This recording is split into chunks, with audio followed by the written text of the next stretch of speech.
Hello students, तो कैसे हैं आप लोग? बढ़िया एकदम। तो आइए आज हम स्टार्ट करते हैं इलेक्ट्रोस्टैटिक्स का सेकंड पोर्शन। इलेक्ट्रिक फील्ड हमने पूरा पढ़ लिया, कूलॉम्स लॉ हमने पूरा पढ़ लिया। तो अब जो सेकंड पोर्शन आता है वो होता है हमारा इलेक्ट्रिक फ्लक्स के बारे में। तो इस चैप्टर का नाम है Gauss theorem and electric flux and Gauss theorem. तो देखिए इसके अंदर हमको पढ़ना क्या है, इलेक्ट्रिक फ्लक्स के बारे में पढ़ना है, दूसरा गॉस थ्योरम पढ़नी है।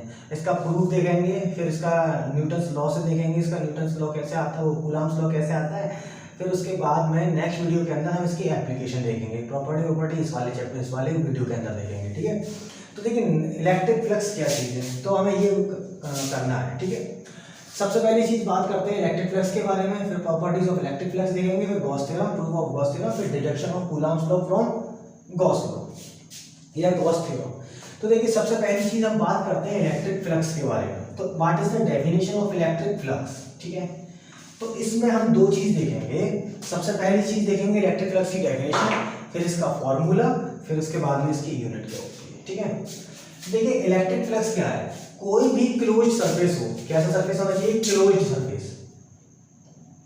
क्लोज्ड सरफेस, इस क्लोज्ड सरफेस से जो नंबर ऑफ इलेक्ट्रिक लाइन पास होती हैं उसको बोला जाता है इलेक्ट्रिक फ्लक्स। क्या है, the number of electric lines passes through the closed surface. ठीक है, कंडीशन है इस जो इलेक्ट्रिक फ्लक्स है ना उसके अंदर से पास होना चाहिए। ठीक है, अगर आउटवर्ड फ्लक्स है और उसके पास क्लोज सरफेस कोई आ रहा है तो उसके बाद में इलेक्ट्रिक फ्लक्स वहां से जीरो होगा। ठीक है, तो number of electric lines, electric flux क्या होता है, number of electric line, number of electric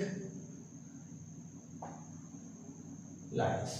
ठीक है, इलेक्ट्रिक लाइंस के बारे में पढ़ना है आपको, तो मेरी इससे पहले वाली जो वीडियो है इसका जो स्टार्टिंग है वहां पर मैंने नंबर ऑफ इलेक्ट्रिक लाइंस बताया है, उसको आप गौर से देख लेना। तो सबसे पहली चीज हमको क्या मालूम चला इलेक्ट्रिक फ्लक्स के बारे में, कि सबसे पहली चीज है इलेक्ट्रिक फ्लक्स जो है क्लोज सरफेस होना चाहिए, और उस क्लोज सरफेस के अंदर क्या हो, नंबर ऑफ चार्ज प्रेजेंट होना चाहिए, तभी इलेक्ट्रिक फ्लक्स बाहर आएगा या फिर अंदर जाएगा। ठीक है, इसका फॉर्मूला होता है phi equal to E dot A. ठीक है, अब देखिए फाई तो इलेक्ट्रिक फ्लक्स को रिप्रेजेंट करेगा, ई इलेक्ट्रिक फील्ड को यानी कि इलेक्ट्रिक फील्ड लाइंस यानी, और ए क्या है, एरिया पे डिपेंड करेगा। यानी कोई भी क्लोज सरफेस हो, स्फेरिकल हो, स्फेरिकल क्या हो, सिमेट्रिकल हो या एसिमेट्रिकल हो, लेकिन एक क्लोज सरफेस होना चाहिए, वहां से उस एरिया से जितनी number of electric lines pass होती हैं उसको हम इलेक्ट्रिक फील्ड को इलेक्ट्रिक फ्लक्स बोलते हैं। ठीक है, अब जैसे ये क्लोज सरफेस है सपोज किया, तो number of electric field line इसके अंदर इस तरह से आ रही है। ठीक है, और फिर ये number of electric field line इसके बाद क्या होगा, पास हो जाएंगी। ठीक है, ये number of electric field lines है, इस वाले पोर्शन को बोला जाता है इनवर्ड फ्लक्स, और इसको बोलते हैं आउटवर्ड फ्लक्स। ठीक है, इनवर्ड फ्लक्स नेगेटिव चार्ज की वजह से होता है, आउटवर्ड फ्लक्स पॉजिटिव चार्ज की वजह से होगा। तो आउटवर्ड फ्लक्स को हम क्या बोलते हैं, पॉजिटिव फ्लक्स होता है, और इनवर्ड फ्लक्स क्या होता है हमारा, नेगेटिव फ्लक्स।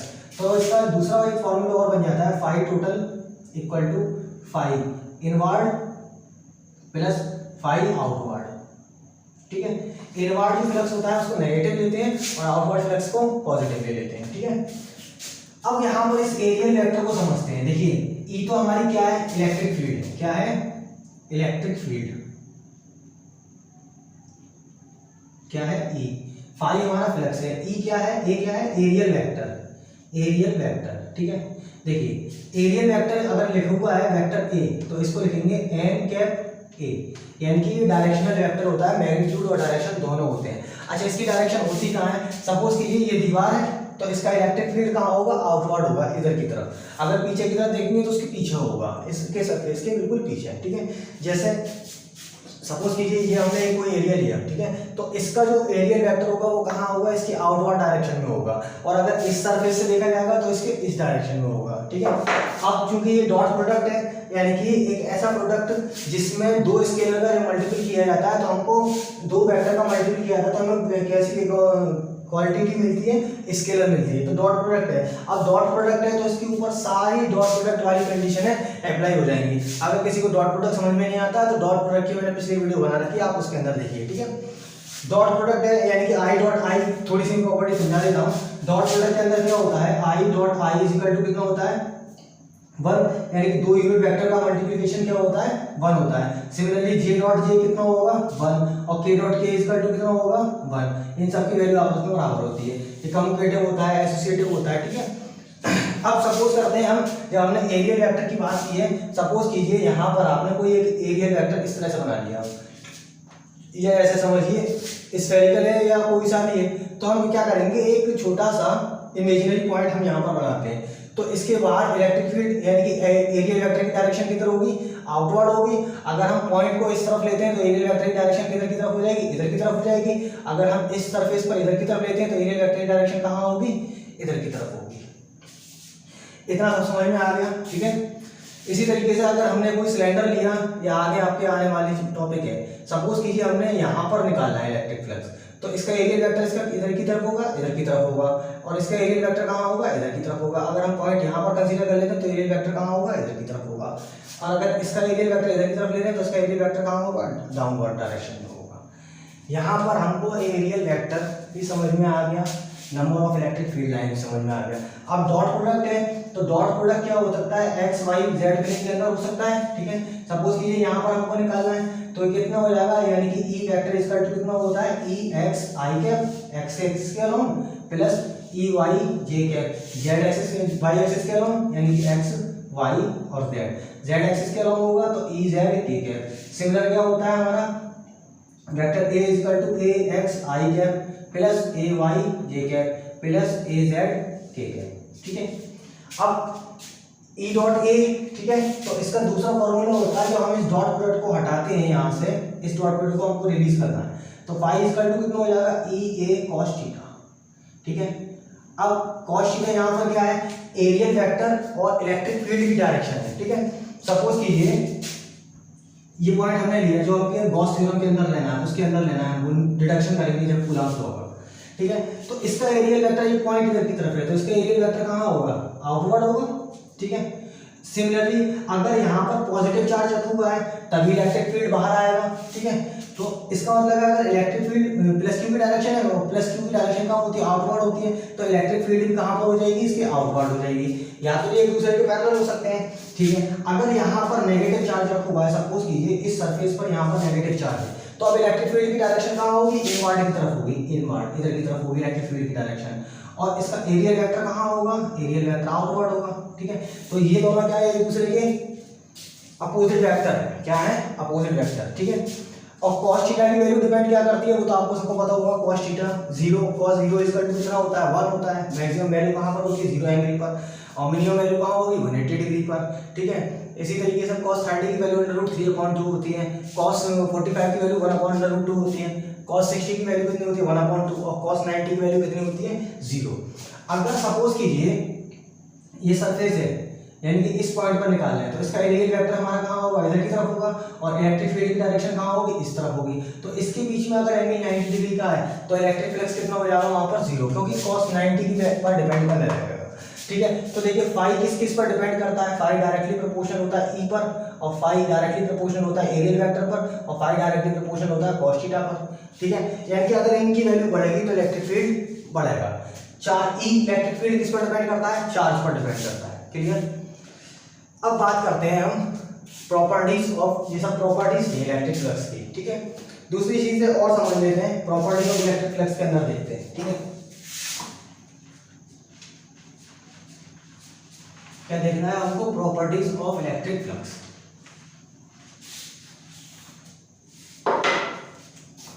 अगला टॉपिक है हमारा प्रॉपर्टीज ऑफ इलेक्ट्रिक फ्लक्स।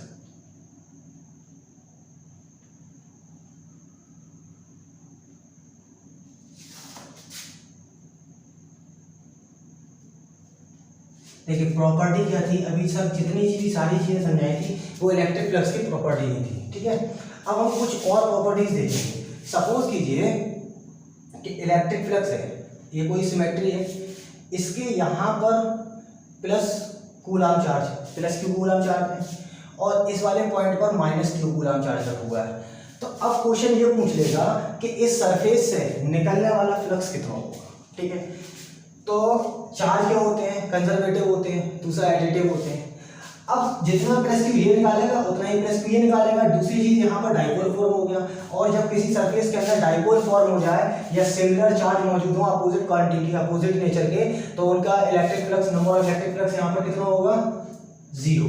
ठीक है, ये इसको कैंसिल कर देगा। इसका क्वेश्चन कैसे होता है, सपोज कि हमने ये लिया, यहाँ पर +2 कूलम चार्ज है और यहाँ पर -2 कूलम चार्ज है, तो इलेक्ट्रिक फ्लक्स इसमें से कितना निकलेगा, क्योंकि चार्ज की वैल्यू कितनी हो गई, Q = यहाँ पर ही देख लेते हैं, Q = +2 और -2, तो ये कितना हो गया, चार्ज की वैल्यू यहाँ पर 0 है। यानी कि इस तरह से ये फॉर्म करेगा, जैसे चार्ज की वैल्यू अगर 0 है तो number of electric field lines इसके अंदर पास नहीं होंगी। क्लियर? तो इस तरह की अगर सिमेट्री देते तो number of electric field lines कितनी है, 0। ठीक है, दूसरी चीज है कि ये हमारा जो सरफेस है, अब इस सरफेस पर +2 कूलम यहाँ दे दे, -2 कूलम दे दे, और इस वाले पॉइंट पर 2 कूलम चार्ज दे दे।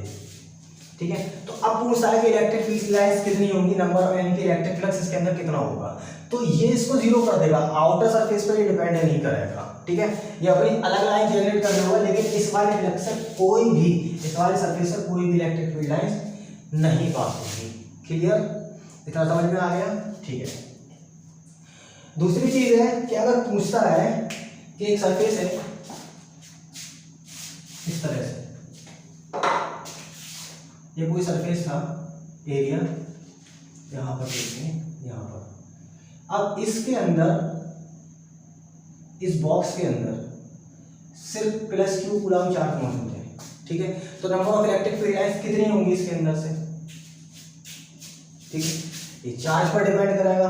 अगर चार्ज 1 कूलम का है तो फिर एक चार्ज होगा, एक number of electric field lines निकलेगी, तो इसमें से सरफेस पर फिर जो फ्लक्स बाहर आएगा वो कहां से आएगा, ये Q के 6 फेज से आएगा।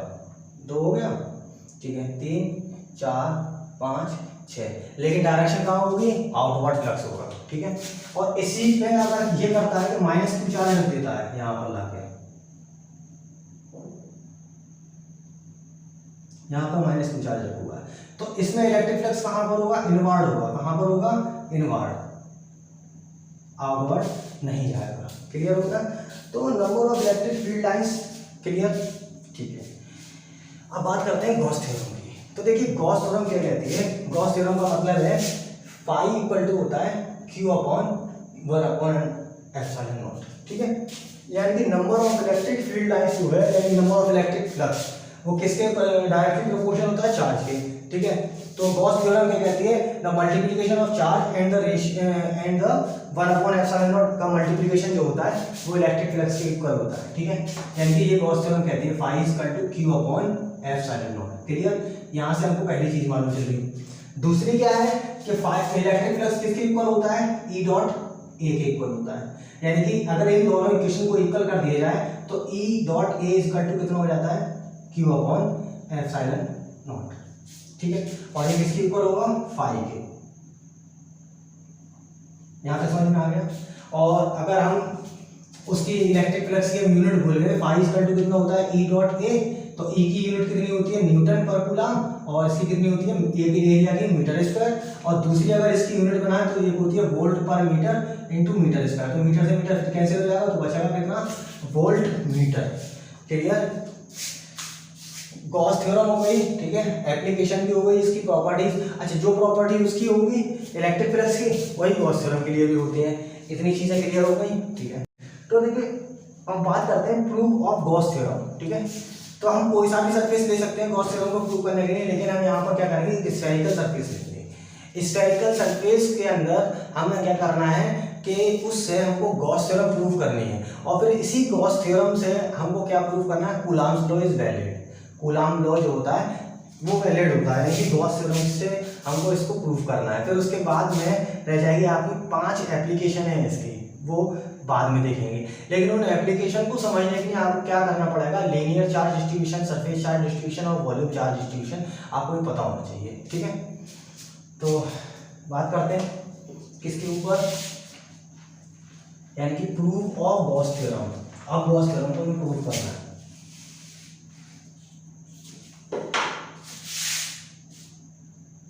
Proof of Gauss theorem. ठीक है, अब गॉस थ्योरम को हमें प्रूव करके लेके आना है कि फाई इक्वल टू कितना होता है क्यू अपॉन एप्सिलॉन नॉट, ये हमको प्रूफ करना है। या हम ये प्रूफ कर रहे हैं E dot A equal to कितना होता है क्यू अपॉन एप्सिलॉन नॉट। ठीक है, बड़ी गर्मी है, पंखा बंद करके मुझे वीडियो बनानी पड़ रही है।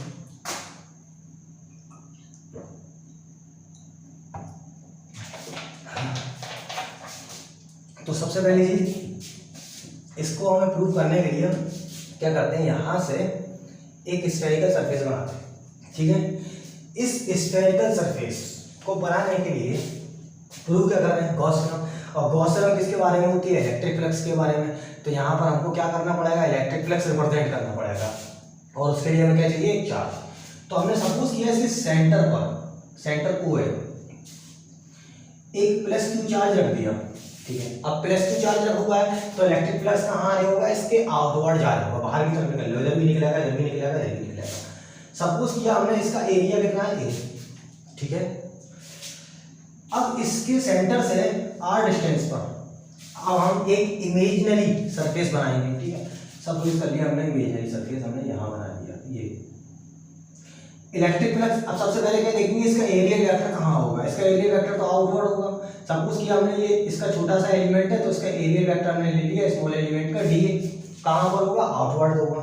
ठीक है, दूसरी चीज, number of electric field lines कहाँ पर होंगी, यानी कि इलेक्ट्रिक फील्ड की डायरेक्शन कहाँ होगी, आउटवर्ड होगी। या तो उसके एक दूसरे के पैरेलल दिखा दो या फिर इसी पर दिखा दो, बात हो। अब प्रूव हमको करना है गॉस थ्योरम, तो गॉस थ्योरम का यूज नहीं करना है, इलेक्ट्रिक फ्लक्स का यूज करेंगे। यानी कि by the definition of electric flux, electric flux, अच्छा इलेक्ट्रिक फ्लक्स की डेफिनेशन क्या कहती है, फाई इक्वल टू कितना होता है, ई डॉट ए वेक्टर। डॉट प्रोडक्ट को रिलीज करेंगे, इसको हटाना है, तो हम क्या करेंगे, डॉट प्रोडक्ट जब हटता है तो कॉस थीटा आ जाता है। Phi equal to E dot अपनी लगाएंगे, यानी कि ई ए कॉस थीटा। अब यहाँ पर देखेंगे एंगल कितना है इन दोनों के बीच में, तो देखिए दोनों एक दूसरे के लीनियर है, एक लाइन पर चल रहे हैं, तो एंगल कितना है इनके बीच में, जीरो। ना तो ये इधर उधर उठा हुआ है और ना इधर उठा हुआ है, दोनों की डायरेक्शन कितनी है, ई और ए की सेम डायरेक्शन है, तो एंगल कितना हो जाएगा यहाँ पर, थीटा इक्वल टू 0 डिग्री। अब जैसे थीटा 0 हुआ तो cos 0 की वैल्यू कितनी आती है, 1, और ये कितना रह जाएगा, phi equal to E dot equation 1, इसको हमने कंसीडर कर लिया।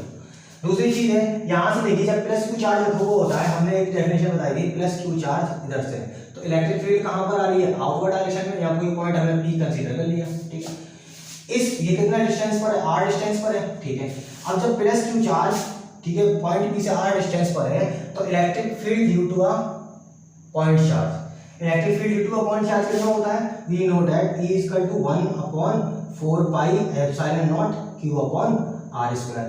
ठीक है, अब हम क्या करेंगे, इस E की वैल्यू उठा के इसके अंदर पुट कर देंगे। ठीक है, तो जैसे ही हम E की वैल्यू उठा के इसके अंदर पुट करेंगे तो हमको क्या मिलेगा, यहाँ पर इसके अंदर पुट करेंगे, यानी कि इसको इक्वेशन 2 ले लें, तो फाई इक्वल टू कितना हो जाएगा, फाई इक्वल टू होगा हमारा 1/4 pi epsilon naught Q upon R square. अब देखिए ए क्या है, एरिया, तो अब हमने क्या करा है, इस पूरे का एरिया जब हम लेंगे तो कितना हो जाएगा, 4 पाई आर स्क्वायर, यानी कि 4 पाई आर स्क्वायर। आर स्क्वायर से ये वाला आर स्क्वायर, पाई से पाई कैंसिल, 4 से 4 कैंसिल, तो बचेगा कितना, phi equal to Q upon epsilon naught.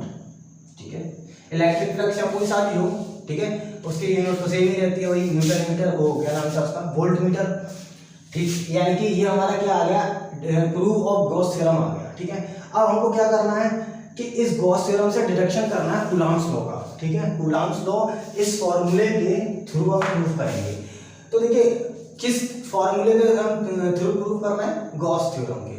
ठीक है, तो यहाँ पर हम गॉस थ्योरम भी एप्लीकेबल कर लेंगे, और फिर गॉस थ्योरम जब हम लगाएंगे तो कूलॉम्स लॉ कितना होता है, F इक्वल टू होता है 1/4 pi epsilon naught Q upon R square, यानी कि Q1 Q2 upon R square ले सकते हैं, Q नॉट ले सकते हैं। क्लियर, तो अब गॉस थ्योरम को जब हम प्रूव करते हैं, गॉस थ्योरम से न्यूटन्स लॉ वैलिड करते हैं और कूलॉम्स लॉ, तो हम क्या करते हैं, इस सरफेस पर यहाँ पर एक Q नॉट चार्ज और लगा के रख देते हैं। ठीक है, अब दूसरी चीज हमें यहीं पर ही दिख रहा है कि यहाँ पर प्लस क्यू चार्ज है और यहाँ Q नॉट चार्ज है, तो जाहिर सी बात है कूलॉम्स लॉ इसके लिए एप्लीकेबल हो जाएगा। ठीक है, अब कूलॉम्स लॉ होता क्या है, F equal to 1/4 pi epsilon naught Q upon R square. अब हमको यही प्रूफ करना है, हम ये सबको इरेज करते हैं। ठीक है, वही एक इससे अंदर चलते हैं हम सीधा सीधा, ठीक है। देखिए यहाँ पर इलेक्ट्रिक फील्ड का फॉर्मूला नहीं लगाएंगे, ठीक है, वी नो दैट। अब फाई इक्वल टू कितना होता है ई डॉट ए, और फाई इक्वल टू कितना होता है क्यू अपॉन एप्सिलॉन नॉट। इन दोनों को इक्वल कर दें, एक इलेक्ट्रिक फ्लक्स की डेफिनेशन है, दूसरा गॉस थ्योरम है, दोनों इक्वल होकर क्या हो जाता है Q upon epsilon not E dot A, ठीक है। अब हमने क्या लिया है, स्फीयर लिया है, ठीक है। स्फीयर जब लिया है तो स्फीयर का एरिया कितना होता है 4 पाई आर स्क्वायर। इस एक की जगह हम क्या पुट करेंगे ई 4 पाई आर स्क्वायर, ठीक है। हमें ये प्रूफ करना है, तो ई इक्वल टू हमें यहाँ पर कितना मिल जाएगा, ई इक्वल टू मिल जाएगा 1 upon 4 pi epsilon naught Q upon R square. और वी नो डैट, हम क्या जानते हैं, इक्वेशन थर्ड बना लिया इसको, हम जानते हैं कि रिलेशन क्या होता है इलेक्ट्रिक फील्ड और फोर्स के बीच में। मैंने इसके पहले वीडियो के अंदर समझाया है, ठीक है। यानी कि नॉर्मली ई इक्वल टू कितना होता है एफ अपॉन क्यू नॉट। हमें क्या प्रूव करना है, कूलॉम्स लॉ क्या बताता है, कूलॉम्स लॉ फोर्स के बारे में बताता है दो चार्ज के बीच में, यानी कि या तो अट्रैक्शन होगा या रिपल्शन होगा। तो हम क्या करेंगे, इस इक्वेशन को उठाएंगे यहाँ से, देखिए ई इक्वल टू कितना होता है एफ अपॉन क्यू नॉट या एफ अपॉन क्यू नॉट होता है। यहाँ से हम फोर्स की वैल्यू बना लेते हैं, तो एफ इक्वल टू कितना हो जाता है ए इंटू क्यू नॉट। अब क्या करेंगे, सी की वैल्यू उठा के इसके अंदर पुट कर दें, तो यहाँ से फॉर्मूला मिल जाएगा हमको 1 upon 4 pi epsilon naught Q naught upon R square. यही चीज हमको प्रूफ करनी थी, ठीक है। तो मिलते हैं फिर इंशाल्लाह नेक्स्ट वीडियो के अंदर, जो होगा हमारा एप्लीकेशन ऑफ गॉस थ्योरम के बारे में। क्लियर, चलिए।